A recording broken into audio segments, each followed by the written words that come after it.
we're gonna start the interpersonal communication too. So today we're gonna learn about that the verbal communication skills. So um,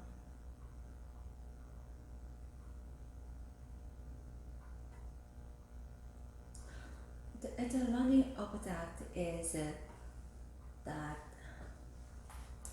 like that you can describe how words creating meaning.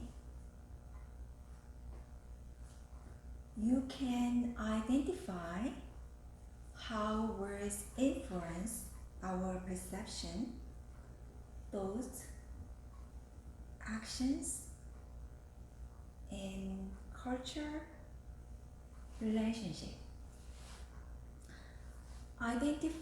You can identify and describe word barriers that lead to misunderstandings. You can use words to provide support and comfort and to avoid defensiveness. You can use words to have a conversation with others. You can use words to offer an apologize when appropriate. So today we're gonna learning about how words work and the power of words. Okay.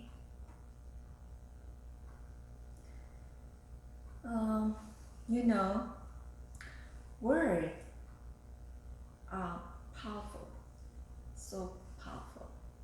You know, do you know the Lincoln? Lincoln set the course for a nation in a 267 words speech. You know that the famous the Gettysburg Address.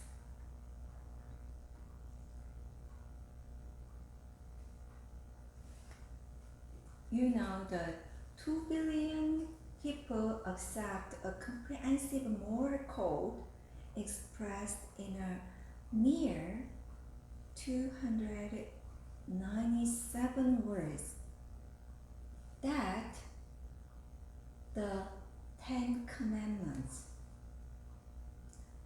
Words have a great power in private life as well. We will examine ways to use them more effectively in an interpersonal relationship. We'll investigate how to harness the power of words to affect emotions, thoughts, and action. And we will describe links between language and culture. We will also identify communication barriers that may keep you from using words effectively and note strategy and skill for managing those barriers. Finally, we will examine the role of speech in establishing supportive relationships with others.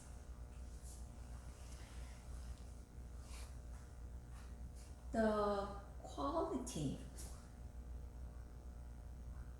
quality of our verbal communication message predicts how satisfied we are in our romantic relationships.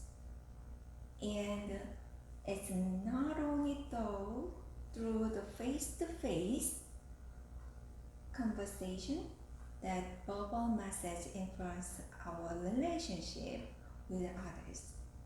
Like many people, you probably relate to others via text, email, Facebook, and other electronic means. Being other-oriented online is just as important as when communicating face-to-face, maybe even more so because many online messages may exist for many years. Verbal message is so powerful. Keep more important ideas in mind. You are not in charge of meaning. Others derived from your message. One more. You are not in charge of meaning. Others derive from your message. This is words don't have meaning.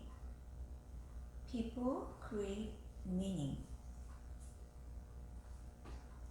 Words don't have meaning. People create meaning.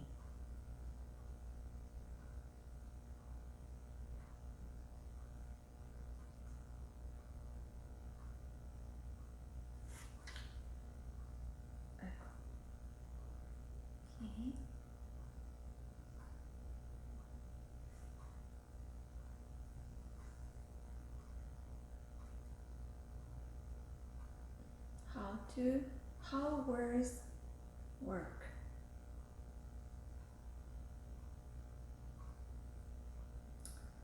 Okay. How words work.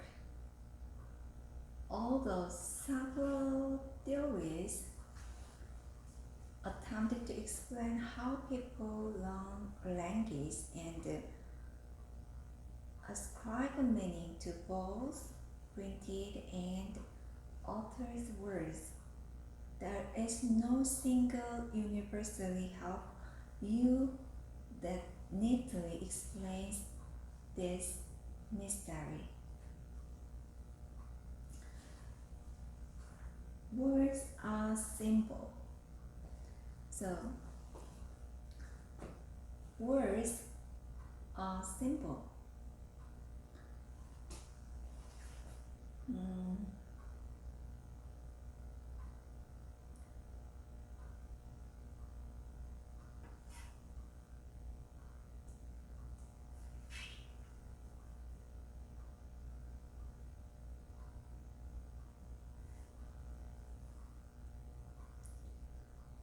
You know,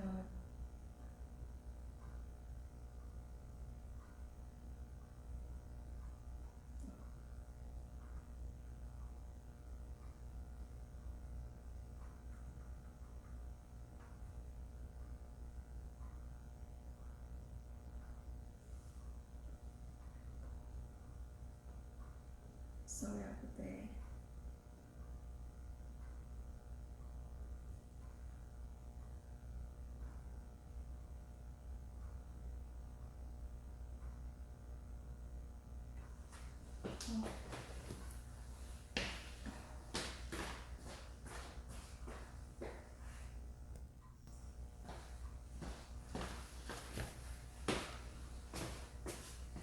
Sorry, it's again. So how words work. Although several theories attempted to explain how people learn language and ascribe meaning to both printed and altered words, there is no single universally held view that neatly explains this mystery. Words are simple. Words are simple. Simple means there's a word, right? There's a word, sound, and visual images that represented something else, such as a thought, concept, or object. The symbol evoke emotions, seeing or hearing certain words can result in happiness or sadness. Our study found that our moods can be checked just by examining the emotional message embedded in our tweet. The most of people are happiest on Sunday and least happy on Monday. A printed or spoken word triggers an image of an object, a sound, a concept, or an experience. Developed by Charles Ogden and Ivor Richards, the classic model explained the relationship between referent, thought, and symbol. Referents are the things the symbol words represent. Thought is a mental process of creating an image, sound, concept, or experience triggered by the referent or the symbol. So the three elements, referent, thought, and symbol are inextricably linked. Although some scholars find this model too simplistic to explain how people link all words to meaning, it does illustrate the process of how we derive meaning from symbols through the association. The specific link between a word and the thing it symbolizes is not always clear.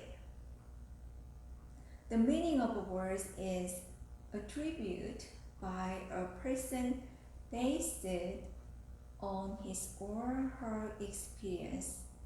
Meaning does not reside within the word itself.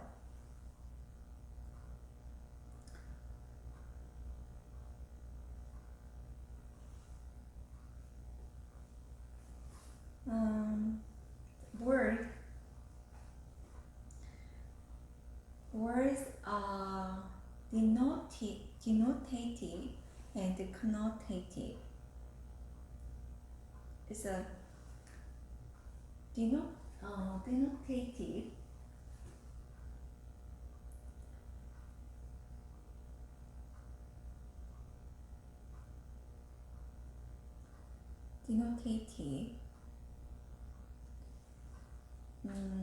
words are denotative and connotative. The language creates meaning on two levels, the denotative and connotative.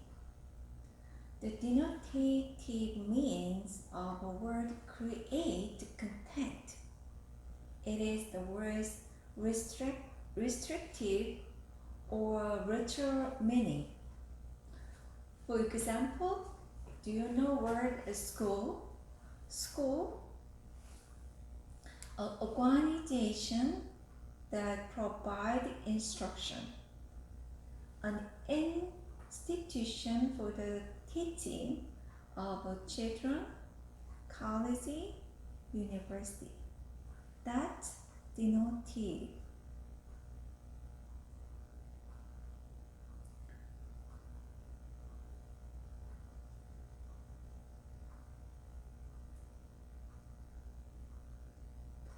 In this definition is the literal, right?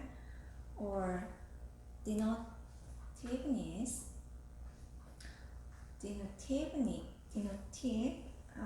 definition of a word school. It describes what the word means in American culture. The connotative meaning of a word creates feelings. It's emotion, yeah.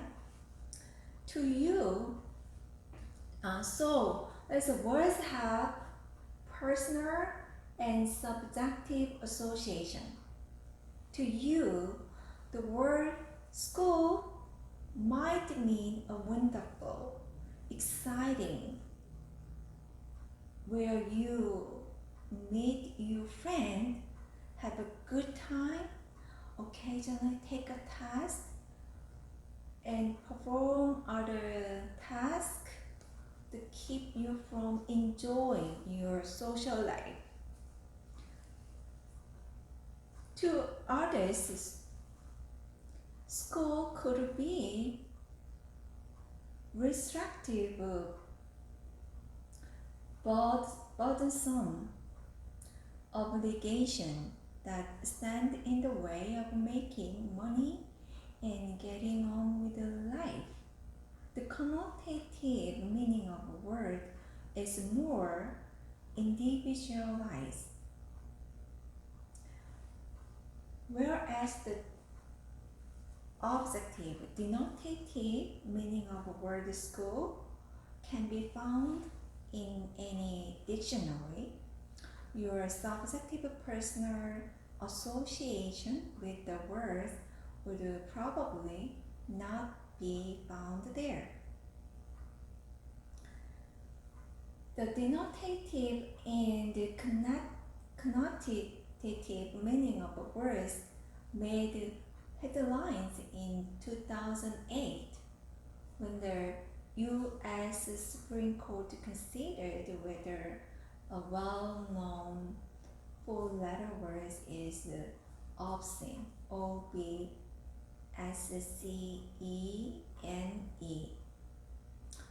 If it is used connotatively rather than denotatively, the Federal Communication Commission doesn't permit the word to be used on public airway. TV broadcasts were fined for allowing the word to be used in a live on-air broadcast. The broadcasters fought back, arguing that the word is not obscene if it is used to express frustration or the things are messy, rather than to describe the act of sex.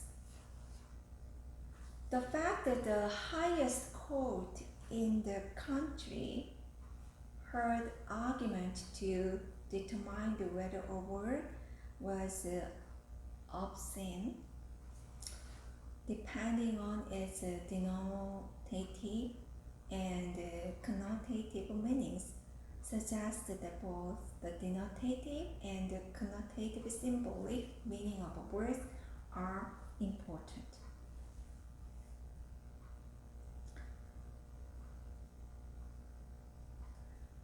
Words are concrete and abstract.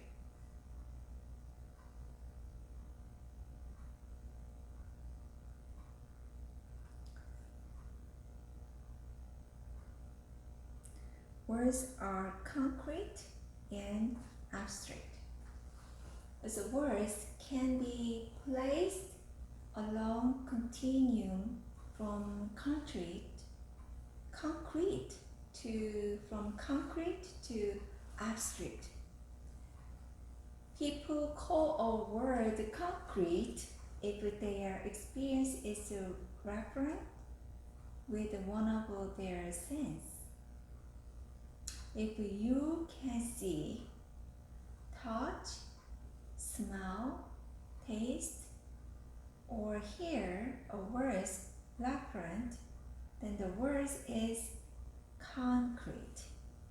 If you cannot do this thing with the referent, then the word is abstract.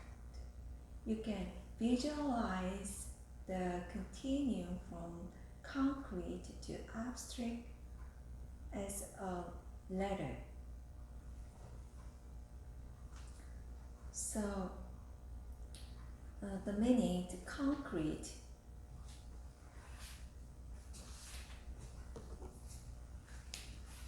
is a concrete, the letter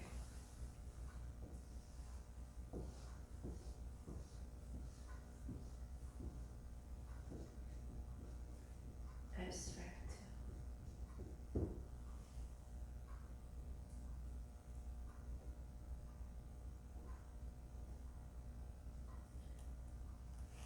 Concrete, letter abstract. Concrete, the example red mustard, mustard C230, a specific color and model of a German-made car.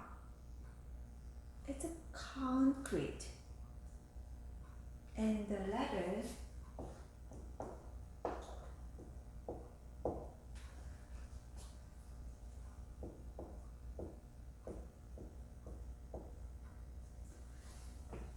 and Mercedes, a type of German car.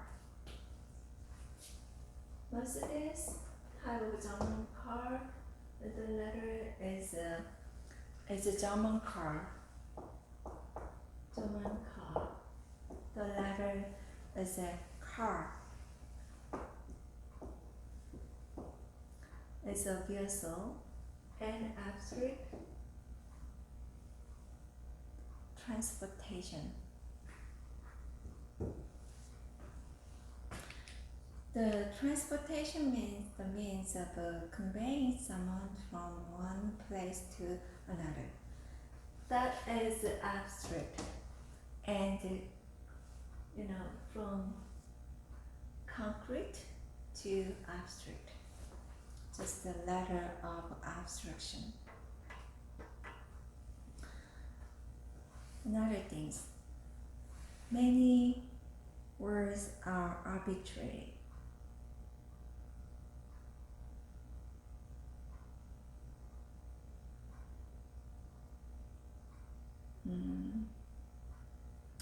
Okay, the many words are arbitrary. The American linguist Charles Hawkett suggests the words are for the most part arbitrary. The word dog, for example, does not look like a dog or sound like a dog, but there is a clear connection in your mind between your pet food and the simple dog. The words we use have exact general meanings, but there is not typically a logical connection between a word and what it represents. Some words, such as booze, giggle, do recreate the sounds they represent. The words that, when propounded, sound like even, event, or thing, they are signifying a code, a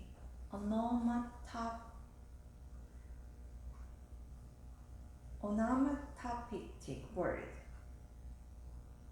Onomatopoeic words means it's like a sound, yeah. The words can also be metaphorical when it refers to a table leg. For example, we are using a metaphor to describe the table vertical support. But other words have a attributory meaning.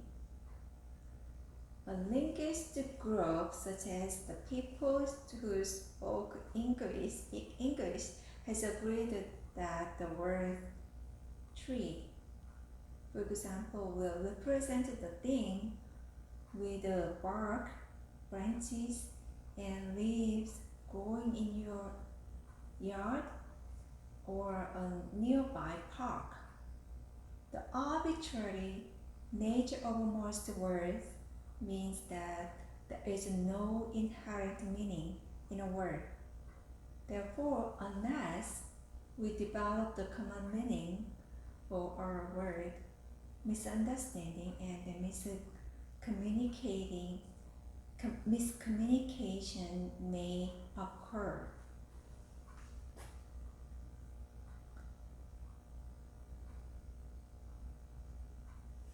You know that the words are culture bound.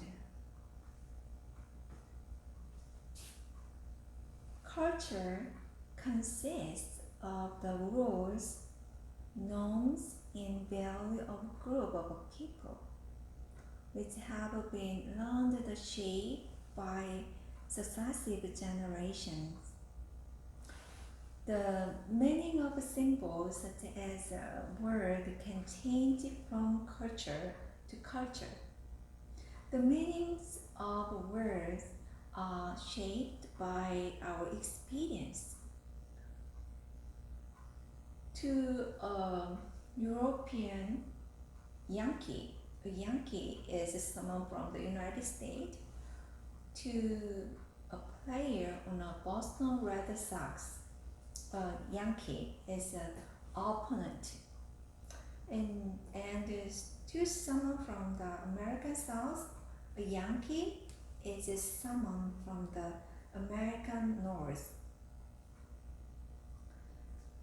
One way to measure how words reflect culture is to consider the new words added to dictionaries each year.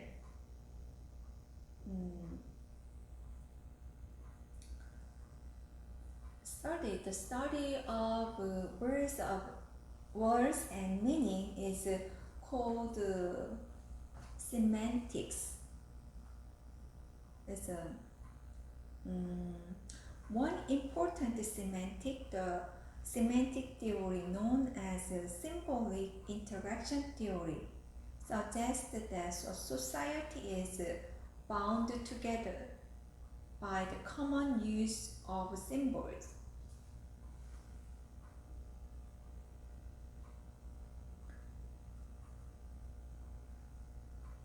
So developed this theory as a way of making sense out of how society and linked together. The theory of symbolic interaction also illuminate how we use our common understanding of a symbol to form interpersonal relationships. Common symbol foster links in understanding and therefore lead to satisfied relationship. Of course, even within a given culture, people misunderstand each other's message. But the more similar two cultures are, the greater the chance for communication partners to have a meaning.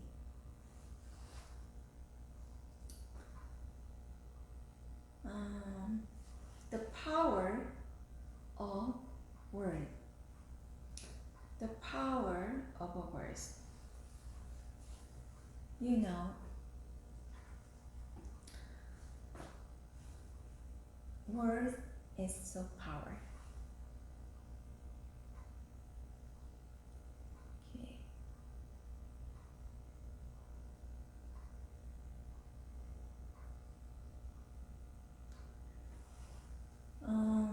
Words have a power.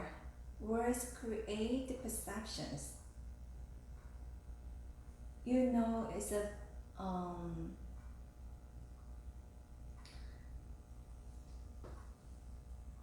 to name is to call into existence, to call out of nothingness.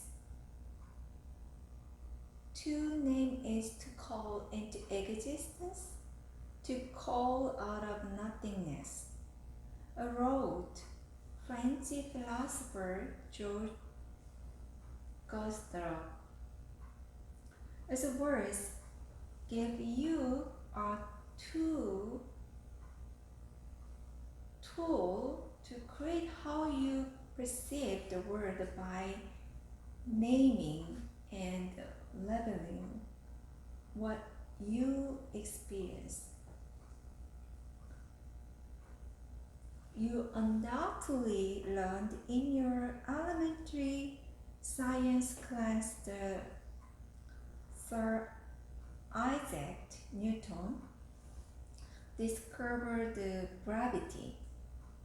It would be more accurate to say that he labeling gravity rather than discovered it. His use of word gravity gave us a cognitive category. We can now converse about the pull of Earth's force that keeps us from flying into space. Words give us the symbolic vehicles to communicate our creations and discoveries to others.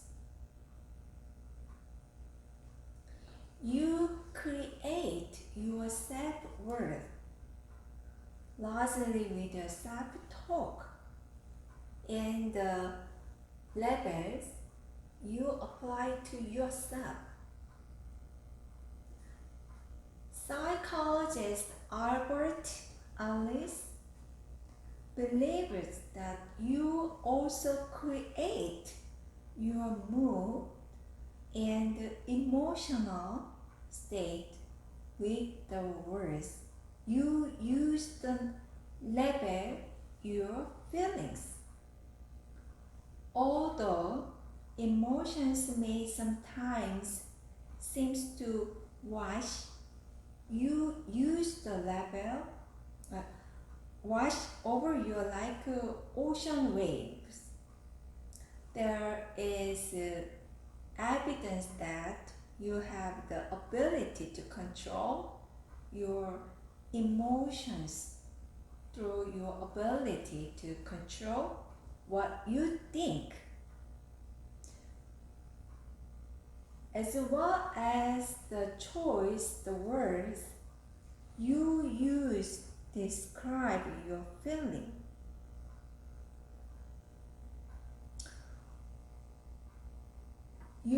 We learned that we talked about the appropriate appraisal theory of emotion, which suggests that we exert considerable control over our emotions based on how we frame what is happening to us. If you get fired from a job, you might say you feel angry and helpless, or you might declare, then you feel liberated and excited. The first response might lead to depression, and the second of happiness, right? One fascinating study conducted over a 35-year period found the people who described the world in pessimistic terms when we were younger were in poorer, healthy during middle age than those who had been optimistic. Your words and corresponding outlook have the power to affect your health.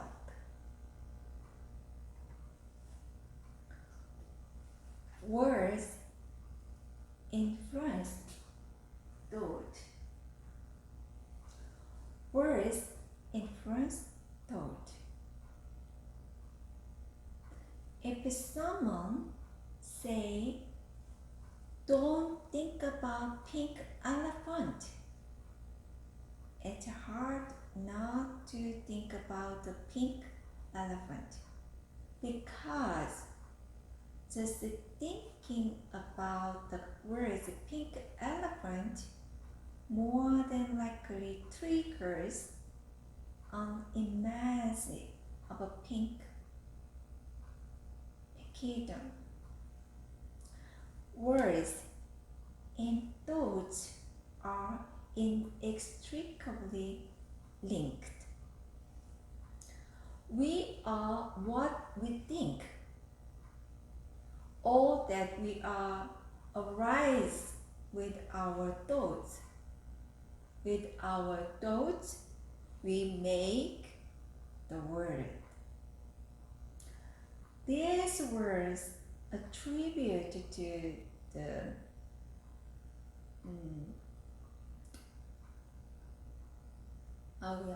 these words attribute to explain why it's important to consider how our words influence our thoughts and in turn us.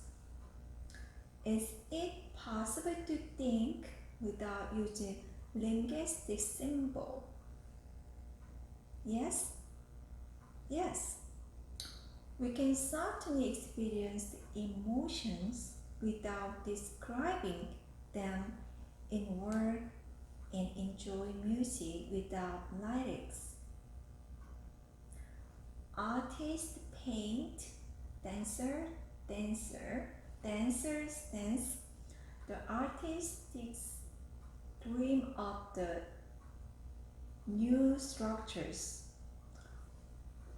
all without words. But words transmit our dream and emotions to others when we verbalize what we feel. Words have a tremendous power to influence what we think about, just as our thinking influences the words we use. How we use words literally changes our brain activity, because words have the power to influence our thought. The meaning of a word resides within us rather than in the word itself. So word symbolize meaning, but the precise meaning of a word originate in the minds of both the sender and the receiver. the meaning of a word in the meaning of a word is not static. It's not static. It evolves as a conversation evolves.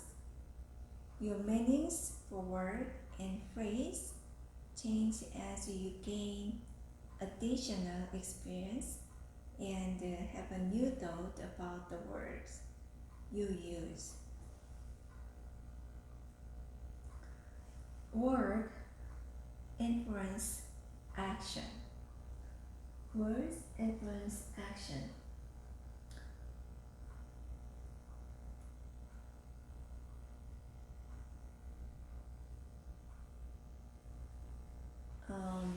You know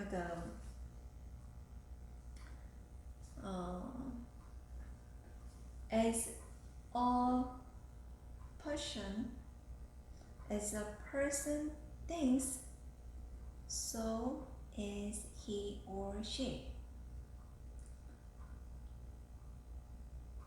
As a person thinks, so is he or she.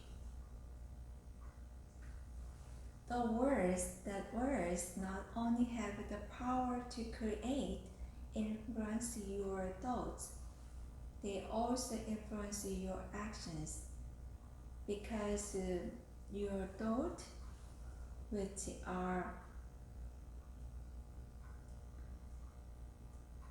influenced by words, affected how you have.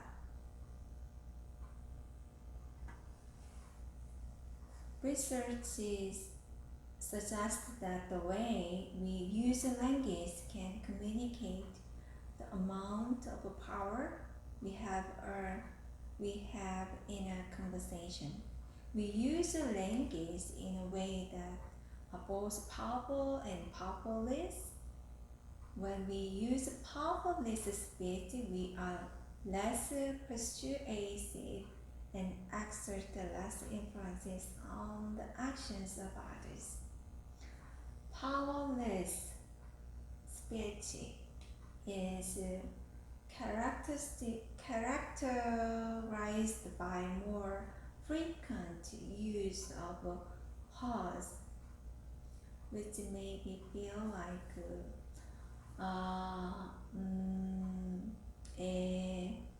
right that.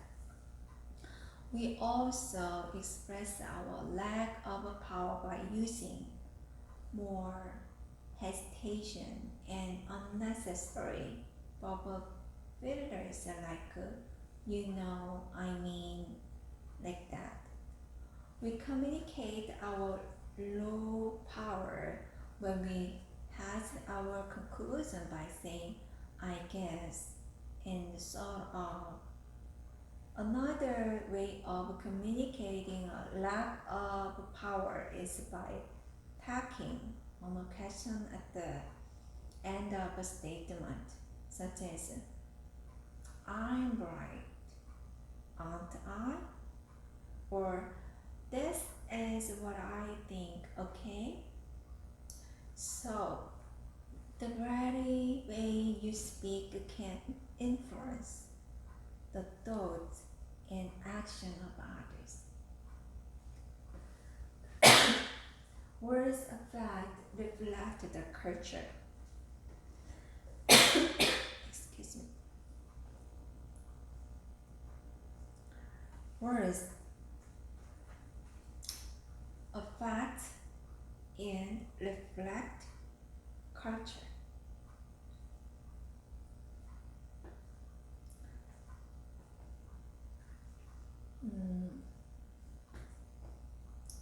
You know the Benjamin Wolf work worked simultaneously to refine the theory called linguistic determinism. The essence of linguistic determinism is that language shapes the way we think. Our words also reflect our thoughts and culture. A related principle called linguistic relativity. Linguistic relativity states that each language has a unique element embedded within it.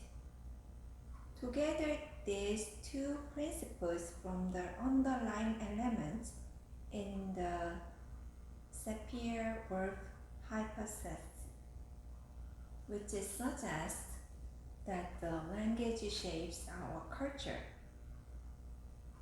and the culture shapes our language. To support this theory, Benjamin Wolf studied the language of several cultures, particularly the Hopi Native Americans. He discovered that in Hopi, one word is used for every creature that flies, except for birds. While this seems odd to English speakers because the English language has many different words for flying creatures, and such as airplane, balloon, and rocket. For the Hopi, flying creatures constitute a single category. Wolf saw this as a support of his hypothesis that the words we use reflect our culture and our culture influence our words. Similarly, today's highly developed technological culture has given rise to many new words that reflect the importance we place on technology. Terms such as iPad, flash drive, and gigabyte was not part of your grandparents' language. They don't. And the fact that a certain type of behavior is now labeled attention-deficit hyperactivity disorder is an example of how words can create related in a culture. Your grandfather might argue that there weren't any ADHD kids in his day. Some kids were just rowdy. Words not only reflect your culture, there is evidence that they mold it. When Wendell Johnson, a speech therapist, noticed that very few Native Americans in a certain tribe started, he also found that their language had no word for stuttering. He concluded that few people had his affliction because it never entered their mind as a possibility. Perhaps you heard the Eskimos have 49 different words for snow, even though they really don't have quite that many. There is evidence they use more words for snow than someone native to Miami, Florida.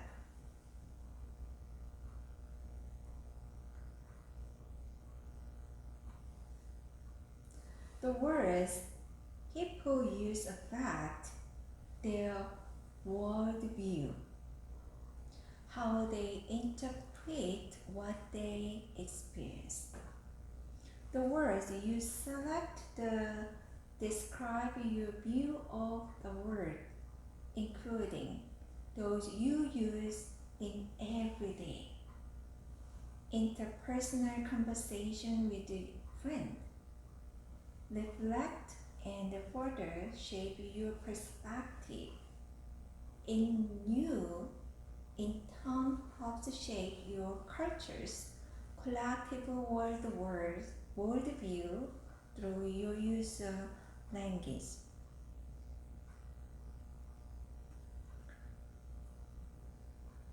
Make. Words make and break relationship. Okay.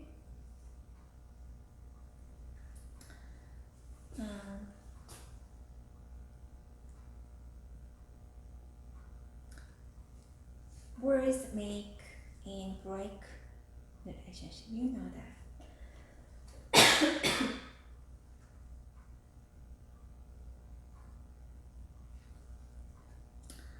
And clues to our relationships are found in our word choice. Interpersonal communication researcher Steve Dock suggested that we literally talk a relationship into being. And what do we talk about? One research team simply looked at what satisfied couples talked about with each other during the course of a week. The team found that the most frequent topic was the couple themselves. They talked mostly about what they did during the day and how they are feeling, followed by general observations. And then response to each other suggests, yes, I see. What researchers call the back channel talk. Back channel talk. The researchers also found we are more likely to have a conflict with our partners on weekend. We are also more likely to use humor, talk about the household tasks, and make a general plan about the future on weekends. Couples were least satisfied with their partners on Saturday and Wednesday. On Monday, they were most satisfied. What we talk about and the way we talk to people basis how we relate to others.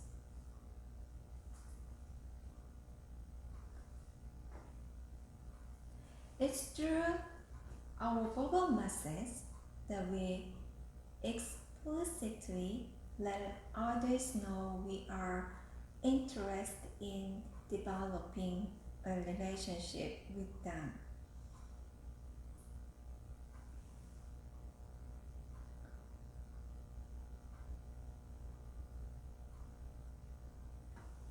Words influence the relationships when we express our emotion and feeling during our conversations. Telling someone I feel sad, I feel frustrated has an obvious effect on a relationship with that person. Although emotions are primarily communicated via nonverbal message. Okay? Vocal cues and facial expressions. Communication researchers Christine Byron says that even our email message communicate considerable emotional content. Another researchers found that couples participating in a 4-minute speed dating session were 3 times more likely to date each other if they used more personal pronouns. I, me, my. The articles, the preposition for on, conjunction but, and are the short words. We process this kind of a word quickly and easily, and they are also used in relationship in which we feel comfortable. And it's not only romantic partners who use words to express affection. Our words also reveal the amount of affection we have toward family members. Did you ever wonder of a grandma liked you best? If grandma liked you best?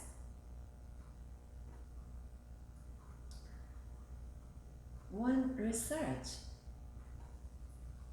found that grandparents express more verbal affection toward the biological grandchildren than their non-biological grandchildren, such as step-grandchildren. We may think we are being equally positive in what we say to friends and family members, but our declarations of affection and the specific words we use tell the true story.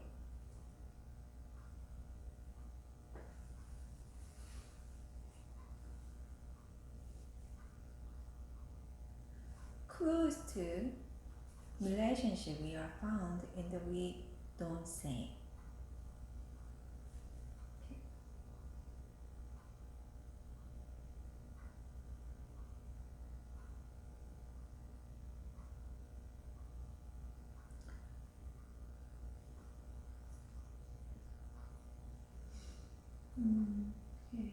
Okay.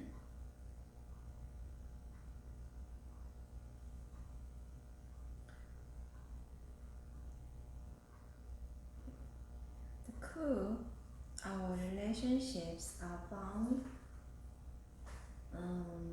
in what we don't say.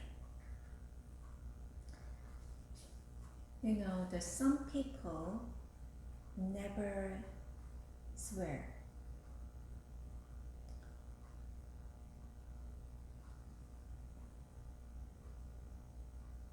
Sorry.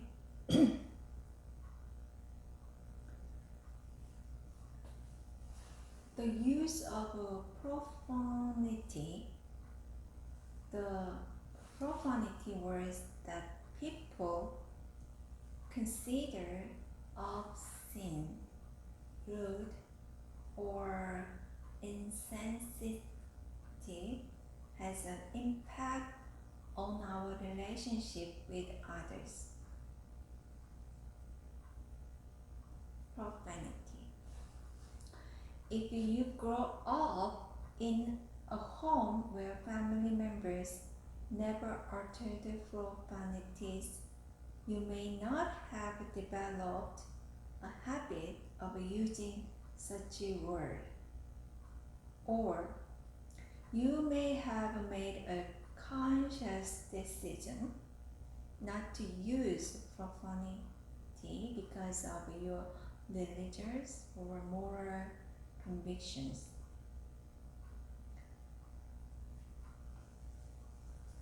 But